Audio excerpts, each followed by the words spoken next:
महाराष्ट्रातल्या 12 जिल्हा परिषदा आणि 125 पंचायत समित्यांचे निकाल आज लागतायत एका बाजूला, तर दुसऱ्या बाजूला मागच्या काही तासांपूर्वी एक बातमी आलेली होती, ती म्हणजे राष्ट्रवादी काँग्रेसचे नेते शरद पवार यांची तब्येत सकाळपासून बिघडलेली आहे आणि त्यामुळे त्यांना रुबी हॉल क्लिनिकमध्ये पुण्याला ॲडमिट केलं जातंय. सकाळी आज अजित पवारांचा 12वा दिवस आहे त्यांच्या मृत्यूनंतरचा आणि त्यानंतरचे अनेक कार्यक्रम, रिच्युअल्स जे घरातल्या काही गोष्टी केल्या जातात, या सगळ्या केल्या जात होत्या, पण त्याला शरद पवार उपस्थित राहू शकले नाहीत. शरद पवारांच्या तब्येतीच्या रोजच्या काही टेस्ट केल्या जातात किंवा त्यांच्या तब्येतीची जी काही तपासणी आहे ती रोजच्या रोज केली जाते, पण तरी देखील आजच्या त्यांच्या तपासणीमध्ये त्यांना थोडा जास्त त्रास होतोय असं लक्षात आलं. त्यांना खोकल्याचा त्रास होत होता, त्याचबरोबर त्यांच्या घशामध्ये थोडंसं इन्फेक्शन झालेलं लक्षात आलं.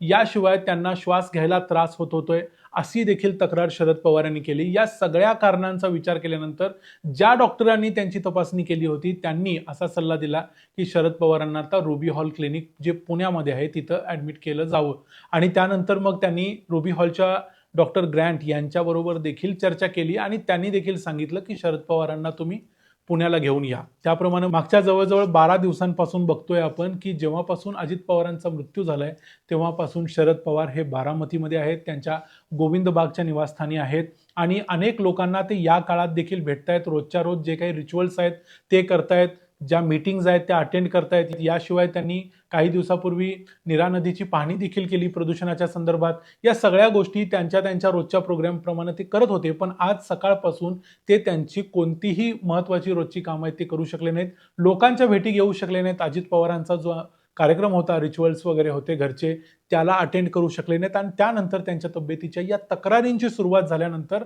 मग त्यांच्या रोजच्या डॉक्टरांनी तपासण्या केल्या आणि सांगितलं की शरद पवारांना पुण्याला हलवलं पाहिजे.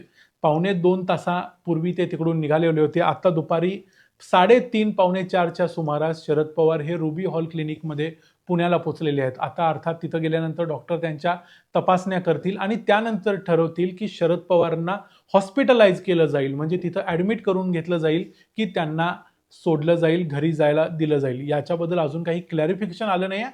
पण एकीकडं महाराष्ट्रातल्या ज्या जिल्हा परिषदा आणि पंचायत समित्यांचे निकाल येत असताना ही एक दुसरी अत्यंत महत्त्वाची अशी बातमी होती.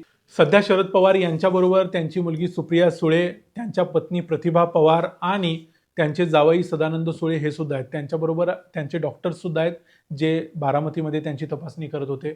या सगळ्यांचं एक पथकच आता सध्या रुबी हॉस्पिटलमध्ये दाखल झालेलं आहे. याबद्दलच्या आणखी काही महत्त्वाच्या अपडेट येतात तशा आम्ही तुम्हाला सांगत राहूच. पण तुर्तास ही गोष्ट आहे की शरद पवारांना श्वसनाचा त्रास होत होता, खोकल्याचा त्रास होता आणि घशाचं थोडं इन्फेक्शन झालेलं होतं. त्यामुळं त्यांची तब्येत थोडीशी बिघडलेली होती. त्यामुळे त्यांना हॉस्पिटलमध्ये आणलेलं आहे. त्यांचे काही व्हिज्युअल्स, फोटोज सध्या आलेले आहेत, ते तुम्ही व्हिडिओमध्ये किंवा स्क्रीनवरती बघू शकता.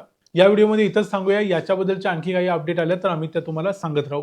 पुन्हा भेटू पुढच्या व्हिडिओमध्ये. तोपर्यंत पाहत राहा द मराठी बाणा. जय हिंद, जय महाराष्ट्र.